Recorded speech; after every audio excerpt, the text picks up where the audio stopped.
I cannot believe, Dean, that we are at the end of 2024. We're getting ready to go Yep. into 2025.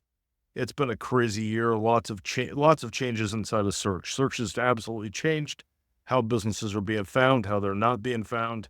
Has totally taken a huge hit compared to where we started at the very beginning of this year. Not to mention where we were 5 years ago when we started this, because we're getting ready to hit our fifth year anniversary coming up in January, which is absolutely crazy. I can't believe we've been doing this for 5 years. The time is just flying by, but there's been so many changes, like you said, and this year's been probably one of the most exponentially growing changes I've ever seen since we've been in this. You got I do. I mean, we're going faster than I remember going from, dial-up modems to being inside of cable modems and everybody having Wi-Fi and being connected. I think we're moving faster there, and AI has really kind of changed that. Voice search has changed that. And just in general, we're seeing a lot of stuff, but we compiled about a ton of questions over the Yep. ever since, I'd say in the last 5 years. We've had a lot of business owners asking questions. And then a lot of the questions are kind of the same, but the responses are different because of the way AI and some of the search algorithms are happening. It's changed some of the things that you still respond. So what we're going to talk about today is I'm going to ask you a few questions. Go for it. And, from what we've gotten in the last few months, even as we made this pivot with the AI thing. So, I really want to hear your responses because we're going to make you the answer man today. How's that sound? That sounds good because, I mean, yeah, there's been a lot of changes, and those changes have been based on AI. We have Gemini, you have ChatGPT, you have all this voice search, which I think voice search is part of AI, and voice search is majorly part of your local SEO. And websites came back in being important. So let's find out what those questions are. Well, one of the things we're talking about is people are asking questions about going forward. So the first one is, so when we're talking about voice search and next year, what do you think will be the key things that we really need to direct businesses for? Does that make sense? What I'm asking, what's important going forward in 2025 for voice search? Yep. In my opinion, for what's going to be important is making sure you're registered in the right spots. So I hate the term, voice search registration, but really got to make sure you're inside of that spot, which is going to give you that AI search piece, and it's also going to give you your local SEO. So it's not going to just help you on voice search. I think a lot of people are really confused on just being adapted to voice search. And really, it's a bigger picture than that because you want to be found as a business owner everywhere, not just in one particular area. And to be able to accomplish that, you're going to have to make sure your website has the right schema on it. You're going to have to make sure you're doing social media, and you're going to have to make sure that you are registered. So it's going to be all about that content piece. So as we've always talked about ever since the beginning, that hasn't changed up until it hasn't changed at all, is you have a content, you have authority, you have trust. And if you don't have those three pillars, you're going to be left behind. Absolutely. I think 100%. So the other thing is are there industries that do better or businesses that do better with the voice search, in your opinion? Is there things that are better for some or not? Or is it pretty much, it's all, Well, here's, here's our problem with that is there's not a real true answer. So when it comes to voice search, you don't have any reporting, you don't have any analytics. You're going based on what studies and case studies. We base everything off of what we've heard from actual members of SimplyBeFound.com. But there's not much to go on there because Google doesn't separate that out for voice search. Bing doesn't separate that out. You can't see it inside of Google Analytics. So really, I couldn't say, hey, guess what? It's better for this industry. Home service businesses, they absolutely rocked in chiropractors, dentist offices, restaurants. All of those are very strong. Real estate, I would say real estate does okay, but the problem is you have so many people competing against you. And I think the biggest thing that happens is inside of search, you have this whole entire funnel that happens. You have the volume of search that's happening for that. You have how many people are competing for that spot. And then how many people are actually optimized and they want that to get to you. So registering in the right spots, making sure you're putting out the right content, making sure you're blogging, making sure you're doing your social media. That's all going to still be there. But I don't think there's a specific industry that is doing better inside of voice search than another. okay. You kind of touched on content a little bit. So let's talk about, where does content need to come from? What things need to, what businesses should be doing to get more content out there? I think every single business should be doing content for blogging, social media, and making sure they're taking their data to be able to turn it into advertising.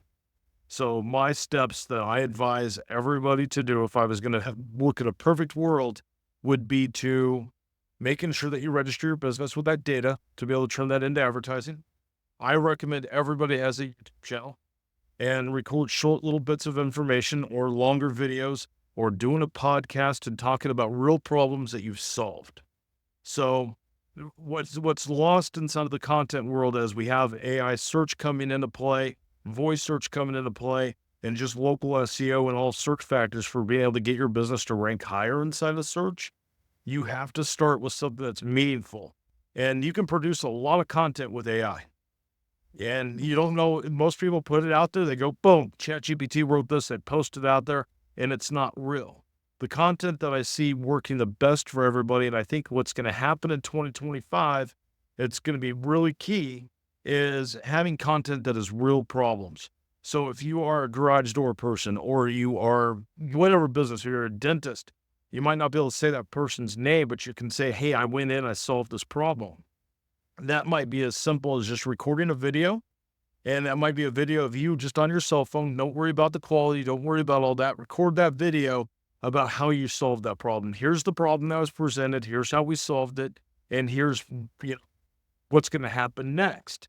And by doing that, you can then go inside of YouTube. You can actually pull a transcript off of that. Then you can put it into AI, write that blog piece. You can then put it into like our social media suite and be able to produce that content that is real, that someone else might be having that problem. Because if you don't tell the algorithms and you don't tell, ChatGPT, Gemini, or voice search, or Google, or Bing, or whoever you might be talking about, that is a problem that you solve, you're not going to be found for that when someone searches for it. And you got to remember, they want to deliver the best result they possibly can to that end user. They want to be able to deliver that result because they want that person to come back and use that software again or that tool again. So no matter if we're talking Google, voice search, and any of those, they want to be able to deliver the best result. So if they don't know about you, you're not telling your story, you're not going to know. That's one of the things that I've had people say, that we're not being found. Like somebody news it is just coming to the industry, and they're going, why are they outranking me? And so, can we talk about that a little bit about some things that you might? I mean, because I just had that. One of our members called up and said, I've been in business for 25 years, and somebody news just come in 6 months, and they're outranking me. Can you talk about a little bit why that possibly could be happening? So there's a couple factors that come into play. For one, if they're a brand new business and they're following a playbook like ours, or they're doing the things that are now there, they're going to be able to get up higher than someone who's been in business for 50 years. And the reason being that someone hasn't changed over to what's happening today. And there's a lot of marketing firms out there that are doing stuff. They're focusing on ads. They're focusing on all this stuff. That's just making it harder to be found organically. So we're talking about organic here. And it's one of those things to where that business that hasn't been doing it, but yet they've been around, they're going to have a bunch of stuff that's older out there. They're going to have stuff that doesn't follow that playbook, and they're going to have to fix all that and bring it forward and start doing that new game plan. So that's the whole reason why it's there. And I mean, they might have less reviews than you. Everybody has been taught over the years to, it's based on how many reviews for how you rank. No, it's a huge algorithm. It's looking at your reviews. It's looking how often you post to social media, how often you're posting out your Google business profile, how often you are blogging, if you're writing true content, how good of quality that content is, how many pages are on your website. Do you have city pages? Do you talk about this? There's so many factors that happen. So that new business, they're talking about today's real world stuff. Chances are they're going to outrank that person just for that fact, unless they're doing everything they can be. Does that make sense? It does. And I kind of was wondering, and I'd love your thoughts on this. When a new business puts things out there, there's all this new content's coming up, and it's not been repeated. It's not polluted from other marketing over the years. Yep. Will that eventually, if you're doing all the things and you're doing the interactions and you're doing the posting, you should come back up, and because you got to start showing that you're an active business, that you're actually there. Consistency is key. Okay.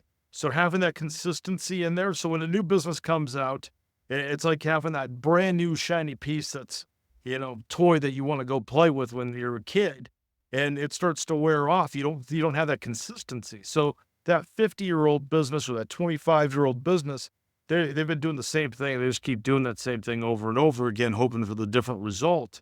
And that's really super hard.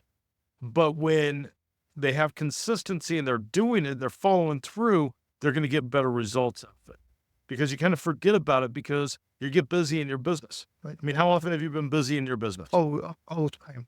We've been guilty out here at SimplyBeFound. We don't do it ourselves. I Right. mean, because we get busy working with our members, that we don't do some of our own playbook things. Right. We have staff that helps us, but there's still things that we aren't doing or directing them to help us with. And I get that 100%. You were talking about posting things to social media and blogs and stuff like that. The other thing that's important, and let's touch on that a bit, is your interaction with people respond to you or talk to you on that.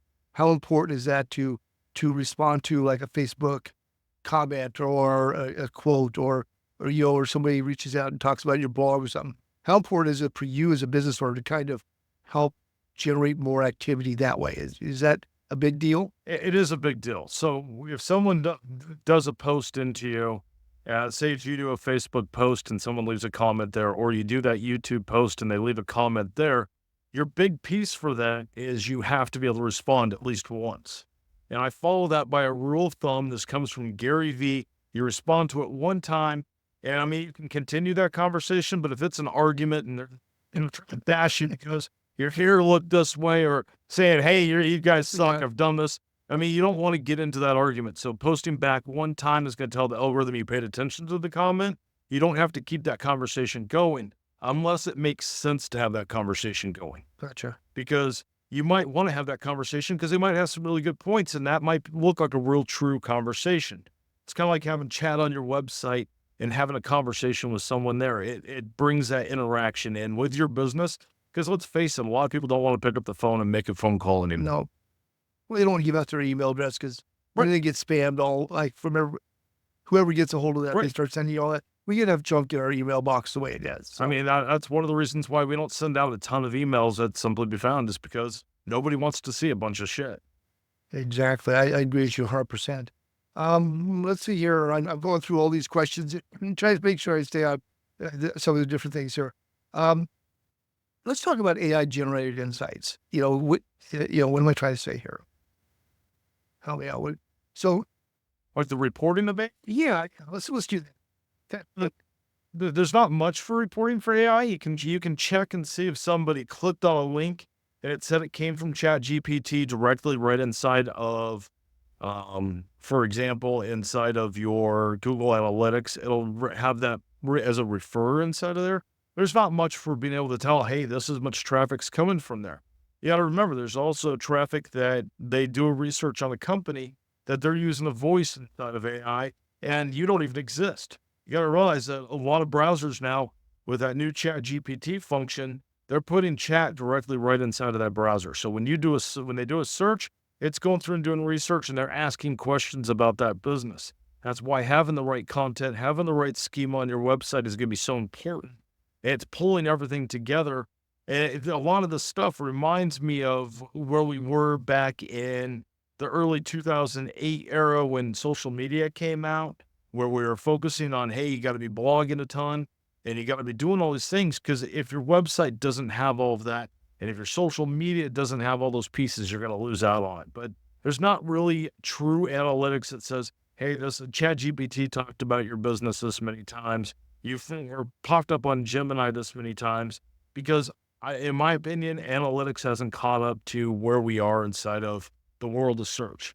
Okay. I really, and unless I'm wrong, and if I am wrong, whoever's listening to this that knows I'm wrong, I'd love to hear about it, because I haven't seen any analytics that came up and said, hey, because the problem is when you look at analytics for voice search, AI, or any of those pieces, for one, you have bots that mixed into that. For two, you have only the information that's given.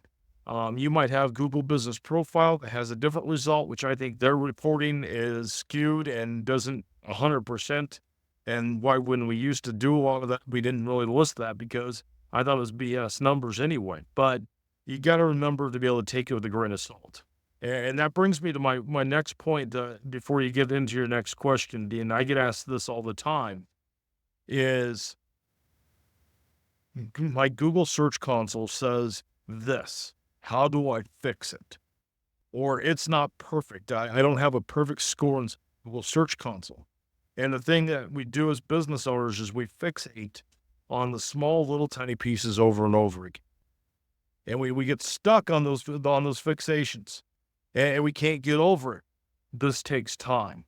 It's not an instant fix. It's not an instant piece.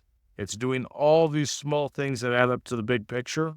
And Google search is like, if you look at Google Search Console, which is a great way to be able to look at your business and know how it's being found and know what pages are ranking inside of Google, but there's so much more beyond Google. You can't focus on that. Google only makes up for what, 43% of the searches that are happening to them. I saw a report that ChatGPT's new function for search is about 13%, which then leads into Bing having a huge percentage. I don't remember what percentage they were at, but you have all these different pieces. Then you have the whole Gemini search, which then uses Google. So really, okay, we have this Gemini search happening, but it's using Google, but we're not counting it over here. You have this whole entire pool. So you have to be able to have a playbook. You have to focus on content, authority, and trust, and being able to go through and do the things that are going to matter. And you cannot fixate and hope for instant results and go, oh, this tool says it's not perfect. Great. I mean, I had a perfect Search Console and for years. So you know how I am with my analogies. It's like propagating a plant. When you take a cutting out plant, you put it in water, you don't get roots immediately. It takes time. Correct. So then, that's my analogy, just because it is. But let's talk about schema for a second. You mentioned that just a minute ago on websites. With AI and the way searches are happening, how much more important is schema now than it was a year ago, even, let's say? Huge. I mean, because the search parameters aren't just say find near me.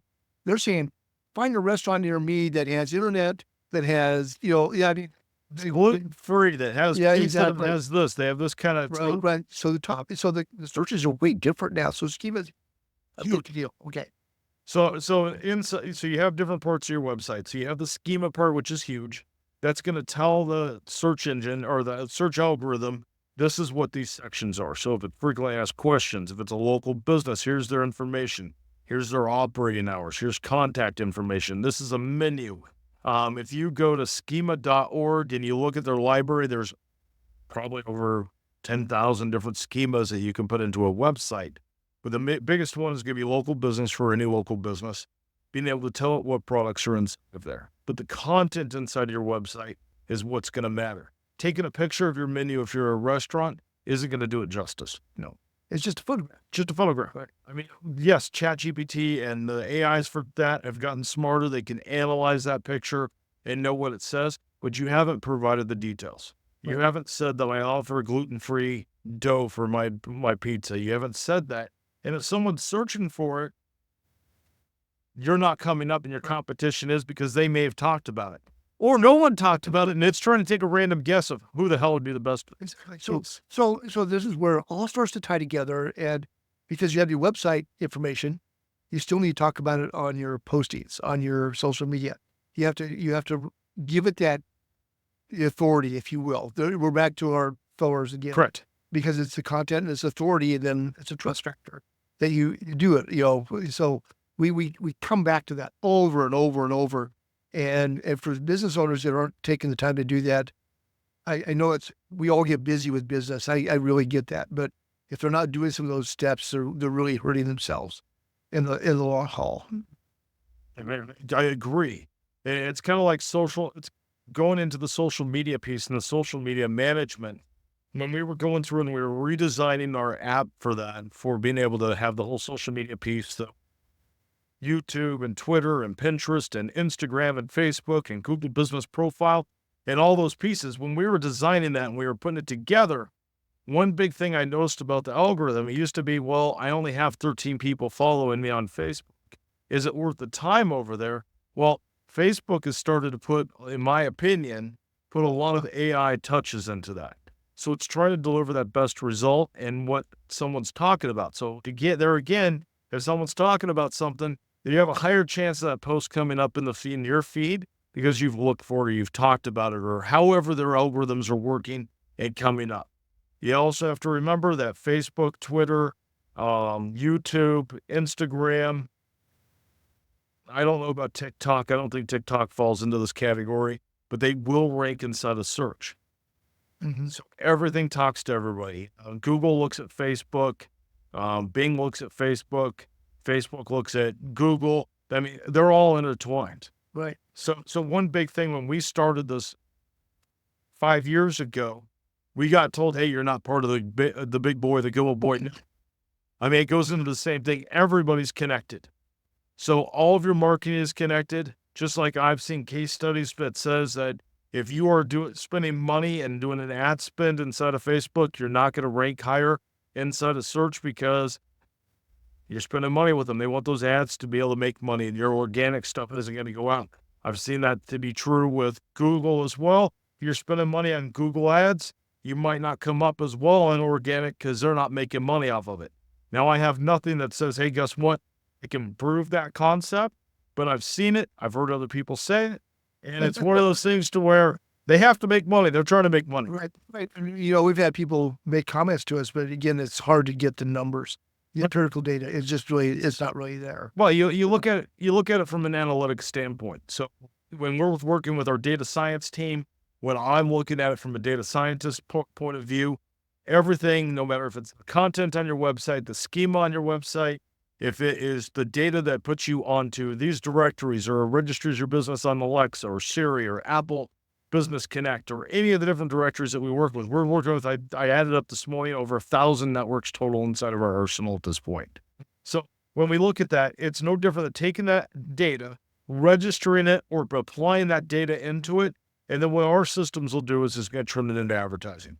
So if you're using the part where we're registering the business, or to the listings piece as it's called right now, that's going to get you registered out for that data to get turned in. That social media piece is going to tie into the social media or into the data piece. And it's going to make it to where those get connected. If you're using us for the AI SEO pixel, it's going to then take your website connected into those three pieces, which then gives you that round robin, in my opinion, for what the things you have to be able to get found. You have to make sure you're listed in the right spots. You have to make sure that you are doing social media, putting content out there, and you have to have the website where you're doing a blog and you're doing the website piece to where the right schemas in there, that are going to be left behind. Sorry. That's so good. Hey, so, you know, you were talking about that consistency. You remember, you know, back when we first started, it was just NAP, name, address, phone number. Yep. Now it's NAPW. Yeah, NAPW. Cool. So the W is your website. So Yep. there has to be consistency there. And that's what our listings engine really does for you. He starts to get that consistency, starts to clean things up, because we talked about the 25-year-old business. Who knows what's out there? But eventually, as we're submitting that, our aggregator's doing what it's supposed to be doing, it's going to start cleaning that up over time. But it does take 3 days. Came around now. Right. We don't use anybody else for the aggregation piece. Exactly. We became our own to be able to make that happen. Now, the big thing that I just thought of when you said the NAPW, I don't know if I agree with NAPW. Oh, why is that? Because that seems to be the new trend out there. I think it is. So you have name, you have address, you have phone number, you have social media, and you have websites. Why are we not calling it NAPSW? I don't know. I have no idea, but we'll coin that. We'll start that. I mean,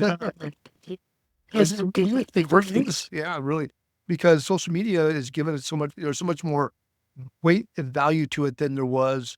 I mean, it's always been a good Correct. tool, but there's going to be more weight, and because it's giving you that. Again, that AI influence is because of the complexity, and people are getting smarter with their searchers. You know, they're not smarter, but more in depth on what they 100%.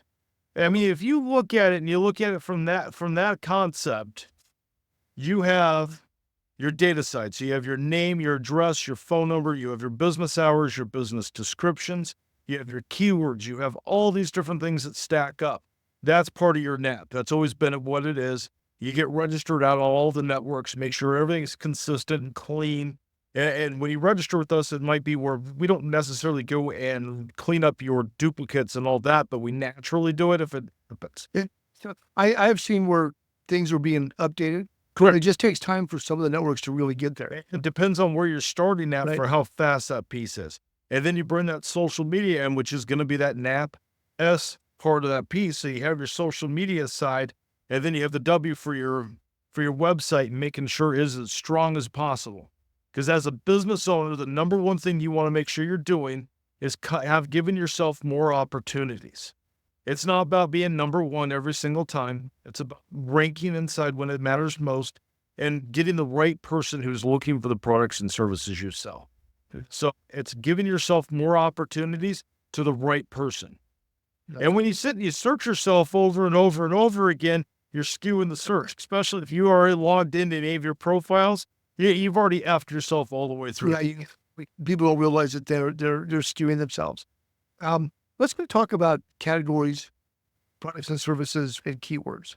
Those are all really important pieces to your business information. And they're all things that categories have been on our software since day one. Exactly. Products, kind of, but products is newer. And keywords, there was a point in time I said, hey, keywords didn't even exist in the last 5 years of doing it. Right. Go back to the old days where you used to keyword stuff. Right. You will. And you can't keyword stuff, but you can tell it what it is. So when you're looking at it from a data aspect, you have your category.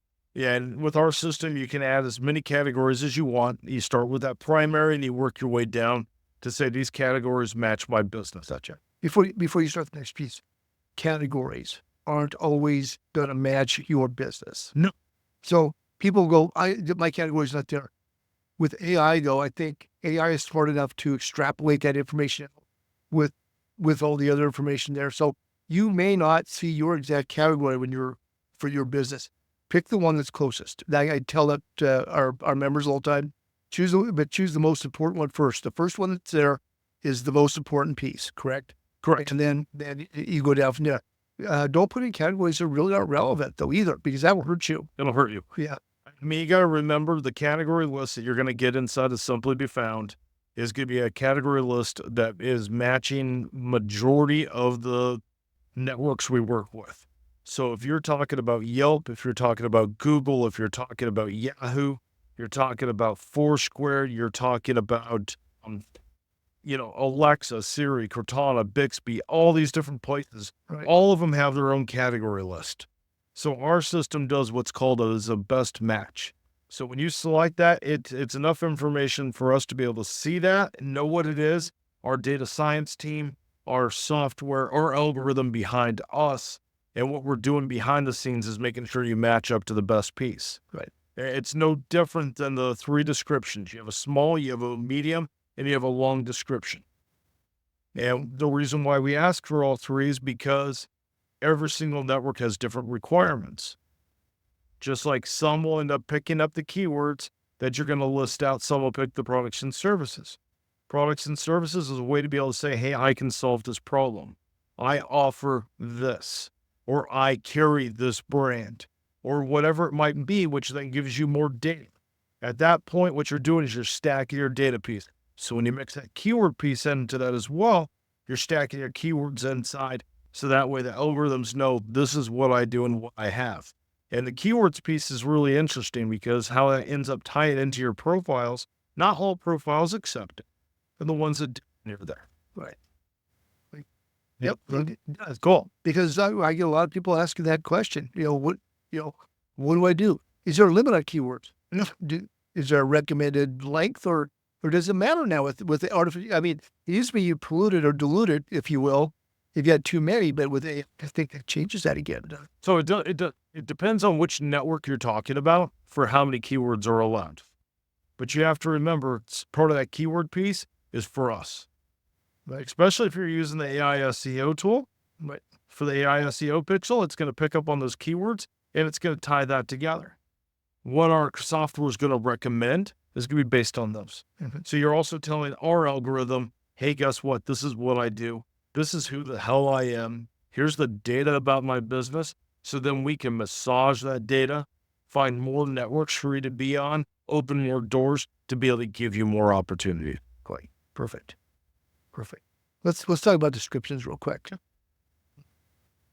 Just a word of advice for people is don't use phone numbers, email addresses. No contact info. Right. So basically, Contact info is going to get you blocked. It's going to make it take longer to go out to the networks. And everyone, it's one of those things to where you don't know. We don't always know that you've been blocked and that you're not going through. So if you're not being found inside of X network or you're not being found in there, you have to let us know so we can dive into that deeper to find out possibly why you're not being listed, because they may have accepted your information. Right. So let's talk about that for a second. They may have said, hey, guess what? We accept your information. Our system goes, it does. I was accepted. Right. Exactly. It's going to show accepted, but it doesn't mean you're going to be ranked. It's kind of like, hey, I registered my business inside of your network. Yes, the networks might have accepted your information and seen your information, but they haven't published it yet. The other piece that might not have happened yet is they might not have optimized your information to where you are actually showing up in those results because you haven't hit their update. You got to remember, some of these networks update only every so many days, every so many weeks, or every so many months, or it might be whenever their development team pushes an update through. Right. ChatGPT's pulling information that's older. So I kind of got off topic of what your question. It's one of those things to where we talk about that description is really a key spot. Do not put any contact info. Don't put your website address, your phone number. Don't be salesy. Talk about what your business does and talk about the problems that you solve or the solutions that you provide. If you're a chiropractor and you do back pain, great, talk about it. Right. Exactly. Exactly. I mean, yeah, that's how I look at that piece. Right. And, and the thing is when we talked about the descriptions, we have one description is, only 100 characters. We have another one that's 4,000 characters. I mean, we can cover a lot of ground in the long Cover a description. ton of ground. And you can really talk about yourself. And a lot of businesses don't toot their own horns enough on those descriptions, in my opinion. They could really expand on it. Don't just make a list either. I'm a big fan of lists. I don't like bullet point lists. They look weird. They're not accepted by all the networks. Sometimes I can get you blocked. There's little tiny details that make a big difference, and that is what we include inside of our marketing coaching.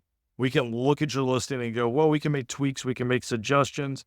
It might be something where we say, hey, you got to make this tweak in your website. You're not talking about this inside of social media. You're not handling the schema correctly. When's the last time you blogged about that? When's the last time you did that? And that's the reason why we bring those things up. Right.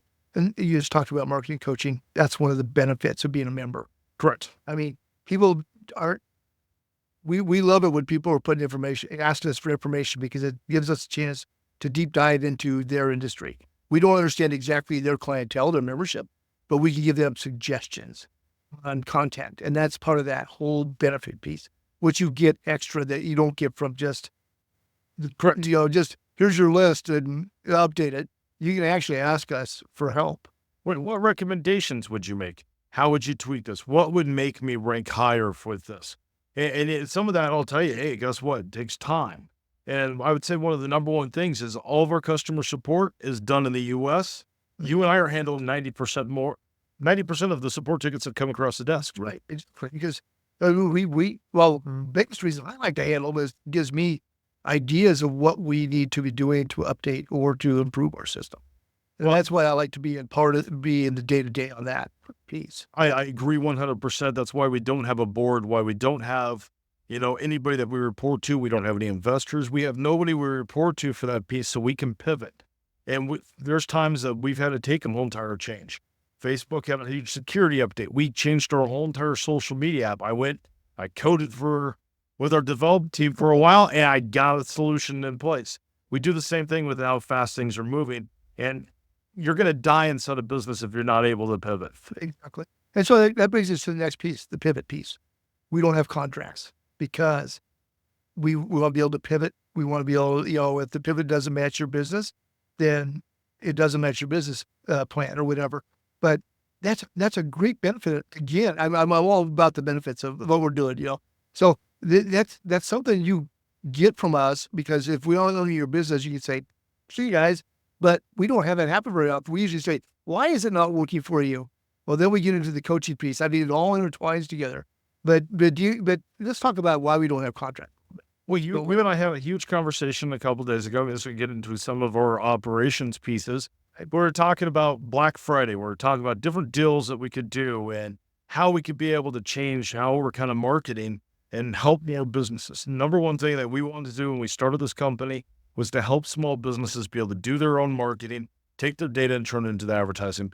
But when we were talking about that, of how to be able to reach more people, we were thinking, okay, maybe we need to do a special. Maybe we'll give a percentage off if someone pays for a year. Well, what we've experienced since we started SimplyBeFound.com is totally different, because where we started, we're still in the same realm of where we are now, but it's changed so much. And I really don't know if what we're talking about today is going to be relevant in 90 days. We're moving at a very fast pace. So it makes it really hard to be able to say, hey, we're going to lock you into a year, because you might not agree with where we're going to be at in 30 days. You might not agree where we're going to be at in 6 months. That's a huge piece. So we wanted to be able to offer a no contract piece. We wanted to be able to offer a piece to be able to make it to where you can be in control of your business data, take your business and be able to get found. And we want to earn your business every single month. A lot of our competition locks you into long-term contracts. Yep. They lock you into paying setup fees and all this different stuff. We're not an agency. A lot of people think we're an agency and we're going to do all this stuff for them. We're a marketing tool to be able to help them be able to grow them. And that's another thing. People think that we're going to do the work for them. We don't. But we'll help guide you. We'll give you a playbook. We'll talk about things, content ideas, but you still have to tell your story. You have to do the work. Correct, because you know your business better than anyone. And that's why we end up working with a lot of agencies and we work with a lot of web designers, is because they love our product. For one, we don't really promote ourselves to their people. So it's kind of a white label kind of scenario, but it's one of those things to where you're in complete control. We make it simple for you to be able to tell your story and to be able to take your business to that next level. Agree. Let's talk about paid advertising. All right, let's dive in. Everybody talks to me about traditional marketing. We do marketing, but it's not the traditional marketing of ad. Let's talk about why we don't do ads, and when is it good to do ads and when is it not good to do ads? Because there's times when it makes sense for businesses, but we don't do ads. So let's talk about why we don't do ads. All right. So we're going to kind of go back into history a little bit. I used to love ads. I used to absolutely love paying for Google ads. I paid for Facebook ads. I always figured that for every dollar I spent, I could get at least 1 to 2 customers back in the prime of advertising. And that's why marketers loved it. That's why advertisers loved it. That's why they did everything they did. And that's why everybody keeps going to it still to this day. And I disagree with it. I think organic is where things are at. I think ads has its place, but ads can hurt you at the same time. And this is exactly why I think Google search is dead the way we know it, is because advertising has changed. People are asking their phones, and there's no ad when you ask Siri or Alexa. There's no ad when you ask Gemini or when you ask your Chat GPT to be able to do a search. There's no ads there. You have to have a membership or you have to have the phone or the device to be able to do it, but they haven't put ads in that spot. Now, I'm assuming that at some point, somebody's going to start putting ads in this shit. They'll figure it out. Because Google has to make money. Right, exactly. I mean, Google's not going to just roll over and die.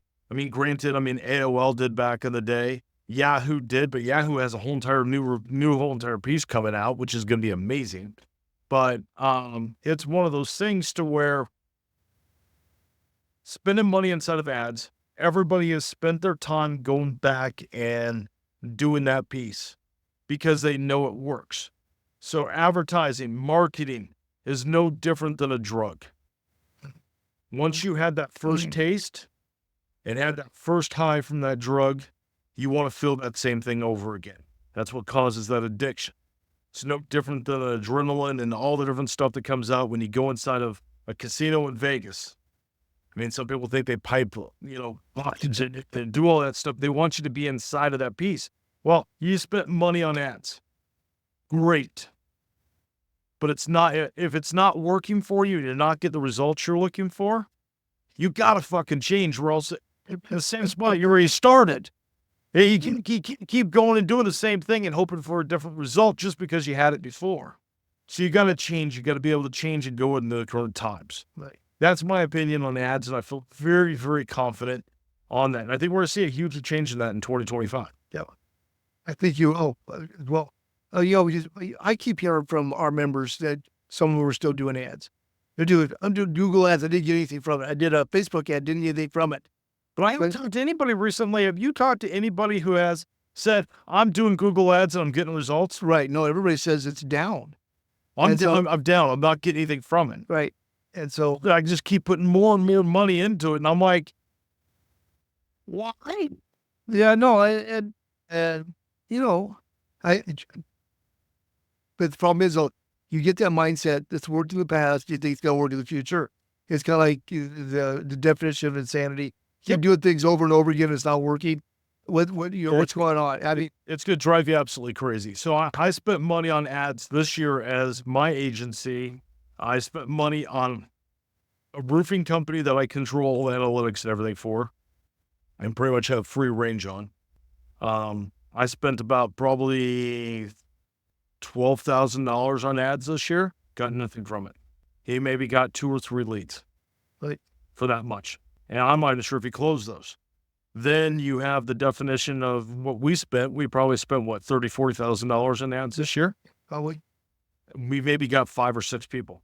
That's not good return. No, it is not. We get more from YouTube and people watching this craziness that we're doing right now than we do from that. And I think that goes into guerrilla marketing, ties into your digital marketing. That's why people are getting results from the organic side, because all that is combined. It's all there, and it's all, now that whole piece is starting to talk back to you, which allows them to have a conversation and feel a human connection to your business that you never even knew you. So I think ads are going to be dead. They may make a return back in a different way, but they're not where you should be focusing to. Now, here's the kicker. When you use our system and you use our philosophies, you might also reduce the amount of money that you're spending on ads because you're improving your website and you're improving the experience. Do that. You can also reduce that side. But I haven't talked. It's amazing to me. Everybody I've talked to, they say, hey, I'm doing Google ads and it's not working for me. And then why are you doing it? Right. Exactly. Why? I mean, it doesn't, from a business aspect, stop it. Now, What do what Bob do? you don't know what Dean's talking about. You have to be from the 60s and 70s. I'm sorry. Google Bob Newhart. Just stop it. Yeah. It's about a guy going into counseling that the lady was fearful of being locked in a bar, buried in a box or something. And he goes, well, that doesn't sound very nice. Just stop it. Oh, he's only got charged for, 1 piece and doesn't give any refunds. But, and so if you don't know what that is, make sure you Google. There you go. Awesome. Let's talk about email marketing. Thoughts? Email marketing is a very interesting piece. I mean, I think there's a spot for cold email.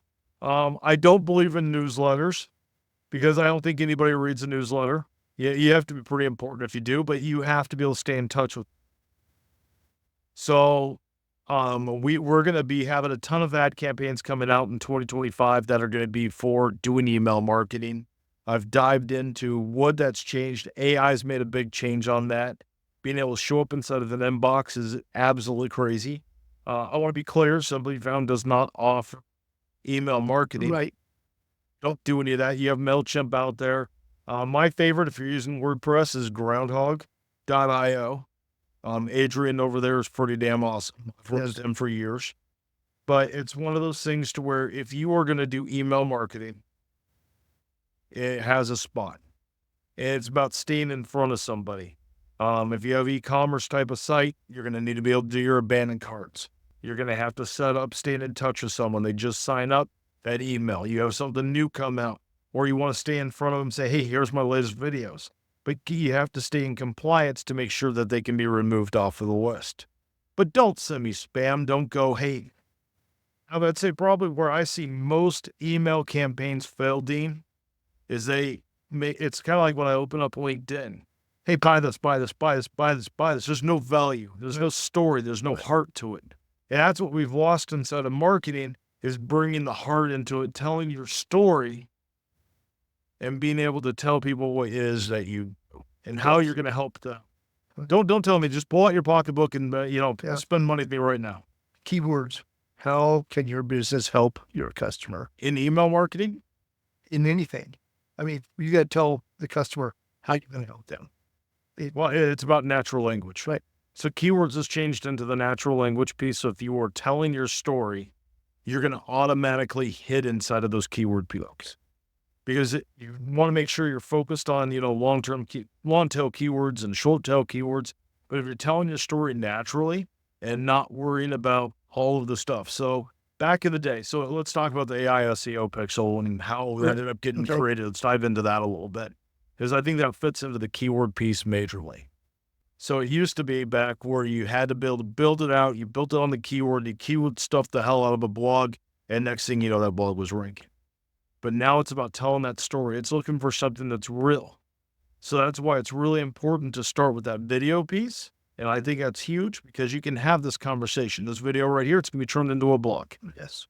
It's going to be one hell of a long blog because Then we're going to do a lot of short ones out of it. But it'll have multiple different pieces because you're able to tell your story. You're able to tell your voice and be able to put it there. And you can use that stuff to be able to make it all come together. But you're going to naturally be able to get it.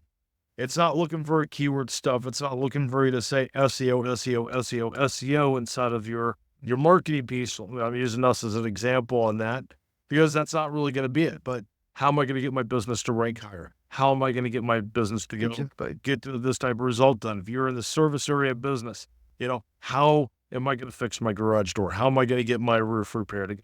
Hail damage on my roof. I need to get my interior of my house painted. And here's my options. Here's the hot colors that are coming out this year. Here's new techniques if you're doing your own. Those are going to bring those natural pieces. So, and I love the natural language piece, Dean, probably more than anything besides data. I love data more. But then the natural language piece, I used to do seminars back in 2008. I started my first really large marketing agency. I used to have them at the library, which is ironic because we're sitting inside of a library to record as a recording studio. But I used to hold conferences at the library, and I would teach how to be able to do social media. Here's how you're going to get on Facebook because Facebook was the newest, hottest thing in 2008. Here's how you're going to get your business listed. Here's all the different things you were going to do. Now, I'd bring business owners in to be able to teach them how to do it. And at every single class, almost everybody would end up signing up because they're like, well, what is it you do? Nobody really wants to paint their room. And if they do, more power to them. But now they know about you and they learn the technique from you and you're a local business to be able to teach that painting technique.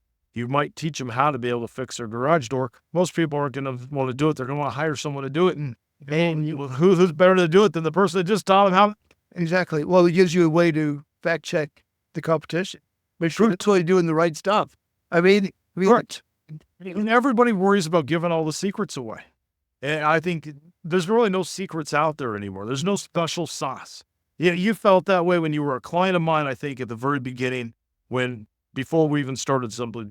I don't want to give out my techniques of how I'm doing screen printing and all this. Yeah, but because that was a big voodoo.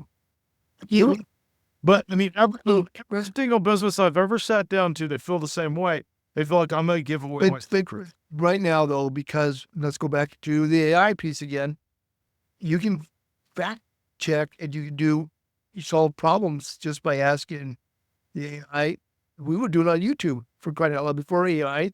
Like, how do I fix this 1959 Ford Galaxy or what? I don't know. That was Ford Galaxy wasn't around yet, but you can look it up and say, how do I change the fuel pump in this? You can find that. I mean, but now the AI is making it so it's easier to find that source faster as well so there's no secrets anymore. So be the good guy, the good person, and share that information. And that is part of the social media piece that we call evergreen marketing. because you can reissue it. You can repost that Right, constantly up. right, It's reusable content. right. And that's how you usually build your following too, is because people are looking for that. Yep. That help stuff. So And it gets shared because that even makes your reach even higher from that too. exactly. I'm going to jump back to websites again real quick, just because we didn't really touch on the importance of mobile readiness for websites. How important is that? Very. I mean, because I don't have my leash with me right now because it's in the other room, so it's not going off and buzzing at us the whole time. But that's how we find stuff now. I mean, people said we're going to have a computer the size of a fit in our palm. We're there, guys. With VR. And people are using that search to totally different. So yes, you got to make sure it's mobile ready. So if they come into your website and look it up and they're on there, you have to make sure it displays correctly, tells your story, does everything there. Mobile ready is there. You have to make sure desktop is there. You have to make sure it works inside of tablets. You also have to make sure it works on smart TVs, because how people are finding you. Then I'll tie into kind of a journey before I came over here. We were having an issue with the washer. I was talking to my wife. I pick out my phone. I open up ChatGPT. I take a picture of the model and the serial number of the washer, type in the problem we have about, having more cat hair not leaving our clothes. Now, I was looking to see if there was a filter. It then tells me, okay, no, this one doesn't have a filter since it's a top load washer. Gives me all the details. It knows everything about my washer, recommends the website. So then I go to the websites and then I share them with my wife. Here's the website on it. We're all doing that directly from our mobile phone. Yes. I may have never left ChatGPT because I got the answer I was looking for, or it may have recommended websites for me to go to. Right. And people are so connected. There's not just one device people are finding you on. People fixate and they say, hey, I want to be found on voice search, or hey, I want to be found on AI search, or I want to be found on Google. Everybody thinks that Google is number one, and they're not. I mean, it's absolutely crazy to me, but I mean, when you and I first started, you had a hard time learning the difference between the browser search engine. I still mess it up. Just go like URL versus URL. Yeah, but now with digital reality, we can fix that. I mean, it's one of those things to where you really don't give a shit where somebody's finding you. You want to be able to get found on the device, on whatever device they're looking, or whatever method they're looking to find your business. Because all you care about is that your phone rings, more leads come in, more sales happen. Right. And I've never met a business owner that doesn't care about those three. exactly. And the other thing that I might kind of touch on, different industries require new people coming in all the time. And so that's that blue sky searching. And that's why all that information is there. You need to make sure you're mobile ready, your content. I mean, it all starts to tie back together. And without, getting started, how do you get started to get to that final end result? You have to start where, in your opinion, on digital marketing. On digital marketing. Yeah. Let's say if I was opening a brand new business, let's say Rob is going to become a barber tomorrow. I have a scary thought. He's a dangerous man with a clipper. So let's say I'm starting a brand new barbershop. Where would I start? First off, I'm going to buy a domain. Next thing I'm going to do is I'm going to build a website. Okay, let's talk about domains real quick. Your name has to be in it, and you should think about what search terms are inside there. Exactly. I mean, that's a big thing. So buy the domain. The next thing would be to build a website. And you could build a website inside of Wix. You could build it on WordPress. You could build it on GoDaddy. It doesn't matter where. As long as that information is visible and available on every single type of device. And you have the right data inside of there. But when it comes to that digital marketing, you have to make sure that everything is stacked up. You got to make sure that all that content is there. I'm going to get all the social media profiles. Before I even buy my domain, I'm going to make sure that I can get the domain, I can get the social media profiles that all match. I'm going to register on all those places. I'm going to register my business on all of the networks that are out there. So those are the steps I'm going to take, and I'm going to start blogging like crazy. I'm going to start doing social media like crazy, because that is where my digital marketing is going to come from. That's where my organic marketing is going to come from. I'm going to be able to see an increase in that no matter how old my business is or what my reviews are. And being able to build my reviews up, most people don't realize that if they have 10 reviews inside of Google and at least anywhere between 3.5 and a 4.7 review rating, you're going to have better results than if you have a 5-star rating. No one ever thinks about that. But anything over 10 reviews, Google's going to look at the same. That's why you have to spread your reviews out. You have to make sure you're getting reviews on the BBB. Make sure you get some on Yelp, even though I don't really care for those guys over there. They work with them to a point, but I really don't care for them. But you're going to stack all that. Make sure you're being there. Because the more places you have reviews on, or the more data points that you can have. Got to remember, digital marketing is just this huge web of all this information that's out there, and you got to bring it in. So no matter where someone does that search, you're being found at. So if I was going to stack it up, that's how I would stack it. And then make sure I'm doing the right SEO and all that stuff. And so we go back to what we do. We provide the trifecta of digital marketing. That's my favorite term. Because we have the listings piece, where you get your name, address, phone number. Yep. Consistent. We have the social media suite. That's the S. That's our S. And then we have our AI SEO piece. Yep. And that's and that works with any website. Right. It doesn't matter where you have it done. And we help you get that website. Correct. So, but we have to have all three of those pieces to really get optimized the best. And if you don't have those spots, you're going to be there. So, I mean, what digital marketing is all about, all those places. Right. I like the new term NAPW. I do. It rolls off the tongue better. Yeah. The net. So, all right. So I think, I don't know if there's anything else you want to kind of cover at this point. I think I've answered most of the question. I mean, I've kind of morphed a few of them together, but we've pretty much. And the big thing is, if you have more questions, we want to hear your questions. Yes. That is that coaching piece. Ask your questions. I hop on videos and answer questions all the time. And I'm going to do that more into 2025 than I ever have. So if you have specific questions about your business, I'd love to hear them. To be able to create those videos, you can create some too, but need to create them. You're very lucky you have me here today. Let's play it that way. But no, we do have, and the other thing too is get on our website, ask some questions on our chat. Yeah. Because Rob and I, we have an auto answer, but we'll get to you eventually. And if you really want us to get back to you, leave your website or your email with us on our website, and we'll get back to you. We're not going to spam you. Trust me, we don't, because I don't want to do that. But it gives you a chance to ask questions and concerns you want us to walk through some things. We can talk about it a little bit. Yep. And you can find our website at SimplyBeFound.com. Make sure you take a look at our YouTube channel if you haven't already. And thank you again for watching. My name is Rob. I'm one of the co-founders at SimplyBeFound. And I'm the other guy. I'm Dean. I'm the other co-founder. So, guys, have a wonderful day. Thank you.